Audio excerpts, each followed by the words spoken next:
পবিত্ৰ হোমাগ্নিক সাক্ষী কৰি আজি নলবাৰীত একেলগে বিয়াত বহিব প্ৰায় 18গৰাকীকৈ যুৱক যুৱতী। নলবাৰী জিলা প্ৰশাসনৰ উদ্যোগত আৰু নলবাৰী শ্ৰী শ্ৰী হৰি মন্দিৰৰ সহযোগত আজি সমূহীয়া বিয়া অনুষ্ঠিত হ'ব নলবাৰী হৰি মন্দিৰৰ বাকৰিত। এই মুহূৰ্তত মই দেখুৱাইছোঁ একেলগে কেইবাগৰাকীও কইনা সাজু হৈ আছে আৰু কিছু সময় পিছতে হোমাগ্নিক সাক্ষী কৰি এইকেইগৰাকী যুৱতীয়ে আচলতে 9গৰাকীকৈ যুৱতীয়ে 9গৰাকীকৈ যুৱকৰ সৈতে বিয়াত বহিব। কিছু সময় পিছতে দৰা আহি হৰি মন্দিৰৰ বাকৰিত উপস্থিত হ'ব আৰু তাৰ প্ৰাক্ষণত এইধৰণে তেওঁলোকে সুন্দৰকৈ সাজি কাচি এইধৰণে সাজু হৈ আছে। হোমাগ্নিক সাক্ষী কৰি নিজৰ জীৱনৰ অন্য এটা ইনিংছৰ বাবে তেখেতসকল সাজু হৈ আছে।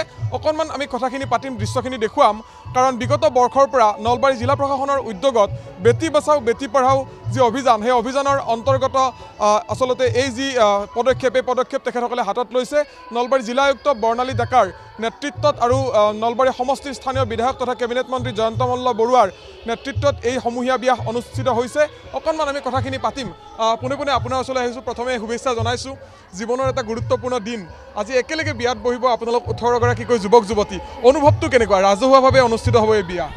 অনুভৱটো ভালে লাগিছে বাৰু, যিহেতুকে চৰকাৰৰ ফালৰ পৰা এইটো পদক্ষেপ লৈছে, সেইটো ভালে লাগিছে। অনুভৱটো ভাল, বেয়াৰ মাজতে চলি আছে আৰু। আপুনি বৰ্তমান কি কৰি আছিল বাৰু? বৰ্তমান পঢ়ি আছিলোঁ। পঢ়ি আছিল। পঢ়া সাং হ'লনে বাৰু? সাং হৈছে। কিমানলৈকে পঢ়িলে? বিয়ে কমপ্লিট কৰিলে। আৰু তাৰপিছত আজি প্ৰশাসনৰ গোটেইখিনি আচলতে বিষয়ববীয়া উপস্থিত থাকিব আৰু সকলো আজি বিয়াৰ সাক্ষী হ'ব। পবিত্ৰ হোমাগ্নিক সাক্ষী কৰি এই বিশেষ দিনটোত আজি আগবাঢ়িব। অনুভৱটো কেনেকুৱা? ভালে লাগিছে, ভালে হ'ব। অকণমান আপোনাৰ ওচৰলৈ আহিছোঁ। কালি আমি দেখিছিলোঁ সন্ধিয়াৰ ভাগত জিলা আয়ুক্ত আপোনাৰ ঘৰলৈ গৈ আপোনাক জোৰণ পিন্ধাইছিল দৰাপক্ষৰ হৈ। অনুভৱটো কেনেকুৱা? কালি অনুভৱটো আমি সুধিছোঁৱেই, তথাপি আজি এই ধৰণে কইনা সাজত সাজি কাচি ওলাইছে শিৰত সেন্দুৰ। হিন্দু ধৰ্মীয় ৰীতি নীতি অনুসৰি আজি বিয়া সম্পন্ন হ'ব। মোৰ বহুত ভাল লাগিছে দাদা, বহুত ভাল লাগিছে। নিশ্চয়কৈ অকণমান আপোনাৰ ওচৰলৈ আহিছোঁ। আপোনাকো প্ৰথমে শুভেচ্ছা জনাইছোঁ। জীৱনৰ এটা গুৰুত্বপূৰ্ণ দিন, এটা নতুন ইনিংছ আজিৰ পৰা আৰম্ভ কৰিব।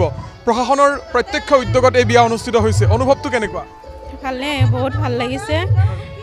চৰকাৰকো বহুত ধন্যবাদ দিছোঁ, কাৰণ আমি ইমানখিনি হেৰি কৰিব নোৱাৰিলোঁ হয় চৰকাৰ নহ'লে, তো সেইকাৰণে ধন্যবাদ আৰু চবৰ কাৰণে। নিশ্চয়কৈ আপোনাকো প্ৰথমে শুভেচ্ছা জনাইছোঁ। জীৱনৰ এটা গুৰুত্বপূৰ্ণ দিন, শিৰত সেন্দুৰ আৰু ধুনীয়া সাজ পোছাক লৈ দৰাৰ বাবে অপেক্ষা কৰিছে। কিছু সময় পিছতে হোমাগ্নিক সাক্ষী কৰি জীৱনৰ নতুন ইনিংছ আৰম্ভ কৰিব। অনুভৱটো কেনেকুৱা প্ৰাক মুহূৰ্তত? অনুভৱটো ভালেই। আপোনাৰ যিখিনি আপোনাৰ চৰকাৰে আমাক সুবিধা দিছে সেইখিনি ভালে লাগিছে।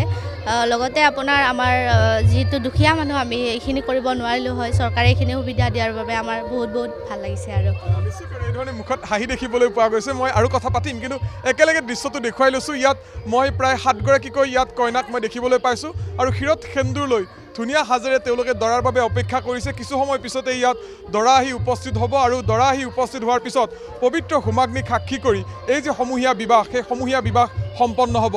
অভিভাৱকসকল আছে, তেওঁলোকৰ আত্মীয়সকল আছে। এক প্ৰকাৰ উখল মাখল পৰিৱেশ, আৰু এই উখল মাখল পৰিৱেশৰ মাজত আজি হৰি মন্দিৰৰ বাকৰিত অনুষ্ঠিত হ'ব 9খনকৈ সমূহীয়া বিবাহ। আৰু এই 9খনকৈ সমূহীয়া বিবাহৰ বাবে ইতিমধ্যে সকলো ধৰণৰ প্ৰস্তুতি সম্পন্ন হৈছে আৰু সম্পূৰ্ণ হিন্দু ধৰ্মীয় যি ৰীতি নীতি, সেই হিন্দু ধৰ্মীয় ৰীতি নীতি অনুসৰিয়ে এই বিয়া অনুষ্ঠিত হ'ব। অকণমান আপোনাৰ ওচৰলৈ আহিছোঁ। প্ৰথমে শুভেচ্ছা জনাইছোঁ। এটা নতুন ইনিংছ আজিৰ পৰা আৰম্ভ হ'ব আৰু এই ইনিংছত দেখিবলৈ পোৱা গৈছে প্ৰশাসনৰ সকলো মানুহে আপোনালোকক সহযোগ কৰিছে। অনুভৱটো কেনেকুৱা? অনুভৱ ভালে লাগিছে, চৰকাৰৰ এইখিনি সুবিধা কৰি দিয়াৰ বাবে। আপোনাৰ নামটো? হিমাশ্ৰী পালদাস। হিমাশ্ৰী, কেনেকুৱা আপোনাৰ যিখন বিবাহ হ'বলৈ গৈছে, এইটো ঘৰৰ পৰা চোৱা দৰা নে প্ৰেম বিয়া? প্ৰেম বিবাহ। প্ৰেম বিবাহ। কিমান বছৰ প্ৰেম আছিল? 5 বছৰ। 5 বছৰীয়া প্ৰেমৰ আজি সমাপ্তি। সমাপ্তি নহয়, একচুৱেলি এটা নতুন আৰম্ভণি আছে। আৰম্ভণি হৈছে। আপোনাকো সেই কথাটো সুধিব ৰৈ গৈছিল। আপোনাৰ প্ৰেম বিবাহ নে ঘৰৰ পৰা চোৱা? প্ৰেম বিবাহে। প্ৰেম বিবাহ। আপোনাৰ কিমান বছৰীয়া? 3 বছৰ। আপোনাৰ 3 বছৰীয়া প্ৰেম। কালি আমি আপোনাৰ লগত কথা পাইছিলোঁ। আপোনাৰ লগত এৰেঞ্জ মেৰেজ আপোনাৰ নহয়? হয় দিয়ক, এৰেঞ্জ আছিল। দুইটাই বুলি ক'ব পাৰি। প্লাছ প্ৰেম দুয়োটা একেলগে। দুইটাই ক'ব পাৰি। ঠিক আছে। আপোনাৰ প্ৰেম বিবাহ নে ঘৰৰ পৰা? প্ৰেম বিবাহ। কিমান বছৰীয়া প্ৰেম? 5 বছৰ। 5 বছৰীয়া আপোনাৰো প্ৰেম, আৰু সেই প্ৰেমে আজি পূৰ্ণতা পাব। হয়। আপোনাৰ মোৰো প্ৰেম বিবাহে হয়। কিমান বছৰীয়া? আপোনাৰ 10 বছৰ হৈছে। 10 বছৰীয়া প্ৰেম কাহিনী, আৰু আজি পূৰ্ণতা পাব। ভাল লাগিছে। আৰু দৰা কি কৰে? দৰাই আপোনাৰ এই সৰু সুৰা দোকান আছে আৰু এনেকৈ ব্যৱসায় কৰে। ব্যৱসায় কৰে। শুভেচ্ছা পুনৰবাৰ জনাইছোঁ। অকণমান আপোনাৰ লগতে কথা পাতিম। আপোনাৰ প্ৰেম বিবাহ নে ঘৰৰ পৰা? প্ৰেম বিবাহ। কিমান বছৰীয়া প্ৰেম? 1.5 বছৰ। 1.5 বছৰীয়া প্ৰেম। নিশ্চয়কৈ প্ৰেমে পূৰ্ণতা আজি পাব। শুভেচ্ছা জনাইছোঁ। আপোনাৰ? মোৰ 4 বছৰীয়া। 4 বছৰীয়া। বহুত বেছি ভাল লাগিছে আজি, আৰু মই চৰকাৰক ধন্যবাদ দিছোঁ ইমানখিনি কৰাৰ বাবে মোৰ ফালৰ পৰাই। আৰু প্ৰথম যাত্ৰা সকলোৰে ৰাইজৰ আশীৰ্বাদ আশা কৰোঁ আৰু দিব বুলি ধন্যবাদ জনাইছোঁ চৰকাৰক।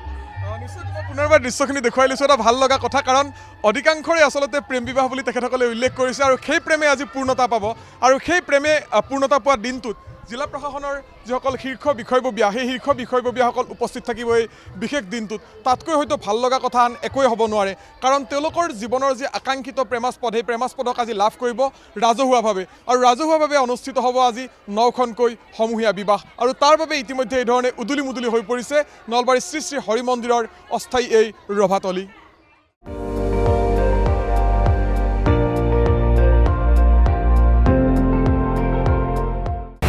আপুনি চাই আছে ND24 সৰ্বশ্ৰেষ্ঠ নহয় সৰ্বোত্তমৰ দৌৰ